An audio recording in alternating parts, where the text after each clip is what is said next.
Até que ponto a atividade agrícola beneficia o meio ambiente com o sequestro do gás carbônico?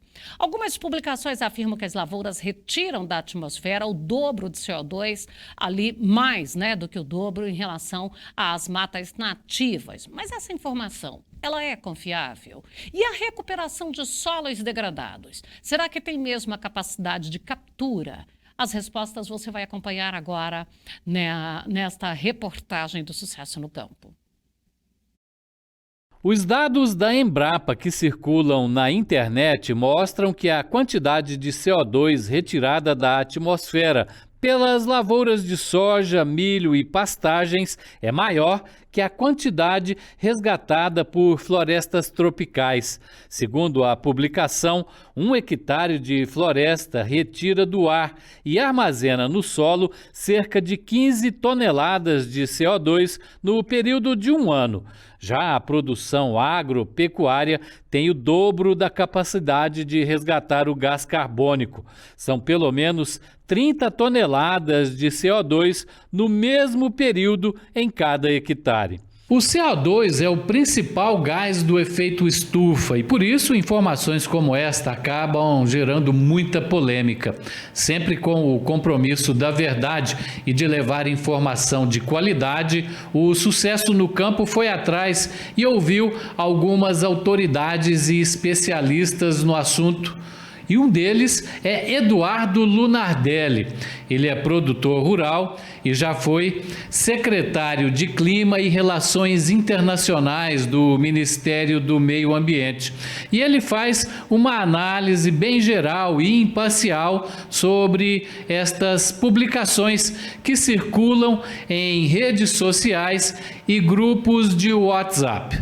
Procurar usar um pouquinho aqui do bom senso para a gente conduzir a nossa conversa de forma que fique mais fácil para as pessoas tirarem suas conclusões, né? Uma floresta nativa, ou qualquer floresta, na realidade, ela sequestra carbono conforme ela está crescendo, conforme ela está em crescimento. E isso você observa com os próprios olhos, porque o carbono é a matéria orgânica, tá certo? A matéria orgânica é feita de carbono. Então, se a floresta está acumulando, está crescendo, cada vez você tem mais madeira, mais folha, mais raiz, ela está tirando essa matéria-prima da atmosfera, né? As pessoas, muita gente fala assim, não, porque o adubo é o alimento da planta. Não é, o adubo não é o alimento da planta. O adubo é a vitamina da planta. O alimento da planta é o carbono que ela processa através da fotossíntese. Então, uma floresta, quando ela está em crescimento, ela está retirando mais carbono da atmosfera através da fotossíntese do que ela está emitindo de carbono através da respiração que ela faz à noite, no período noturno. Quando uma floresta amadurece, ela chega no seu ponto de equilíbrio, ela não está nem crescendo nem diminuindo. Então, ela não tem sequestro de carbono a partir desse momento. Ela tem, aí sim, armazenamento de carbono, que é a matéria orgânica. Então, para mim, me parece muito razoável, e eu não tenho condição de avaliar numericamente, me parece muito razoável essa colocação, esse estudo da Embrapa, porque quando nós estamos falando de lavoura, ou quando nós estamos falando também, e pastagem não deixa de ser uma espécie de lavoura, você está o tempo inteiro em crescimento, porque você cresce, colhe. Então, esse processo me parece que faz sentido a gente chegar à conclusão de que ele tem um sequestro de carbono superior a uma floresta. Agora, obviamente, a gente tem que comparar qual é o tipo de floresta, né, em que estágio essa floresta está e assim por diante. De toda forma, eu acho que a lógica que eu coloquei para a questão da floresta, ela vale para as áreas agrícolas, né? A matéria orgânica é carbono, certo? É o processamento feito pela planta através do processo de fotossíntese, transformar carbono em matéria orgânica. Outro fator positivo da agropecuária brasileira é a recuperação de áreas degradadas e a consequente capacidade de capturar e fixar no solo o gás carbônico. De acordo com a Convenção de Combate à Desertificação da ONU, 40% do solo do planeta está degradado. E isso tem reflexos nas mudanças climáticas, comprometendo a segurança hídrica e alimentar.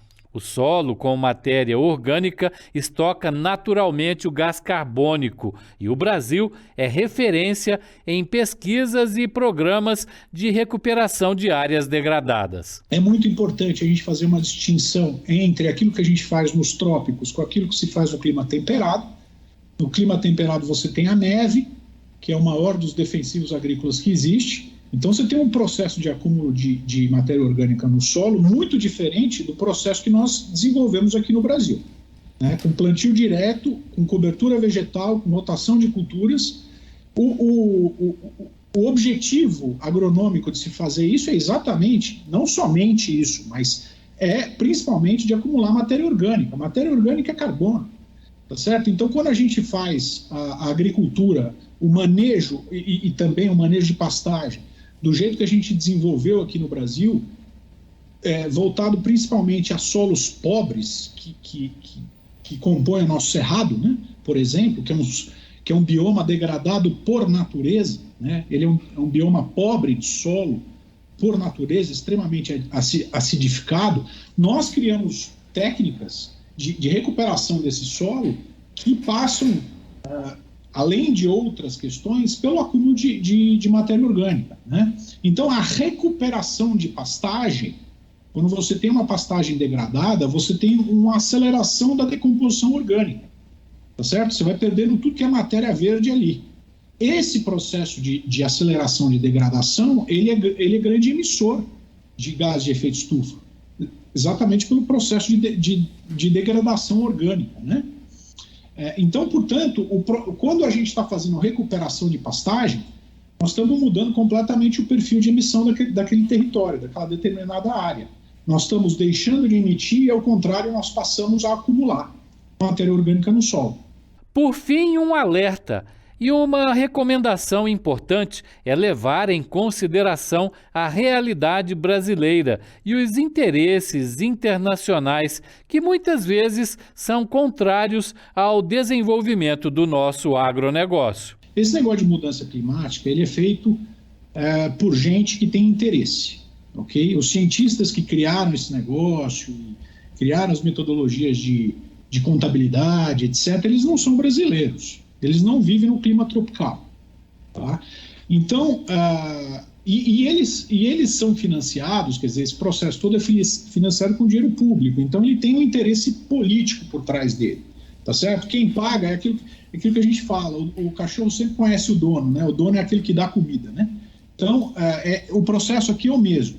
Portanto, para medir esses processos naturais, existe muita variabilidade. Existe variabilidade de região, de tipo de solo, de tipo de variedade de espécie, enfim. É difícil você falar um número que vai ser o mesmo para qualquer região, né?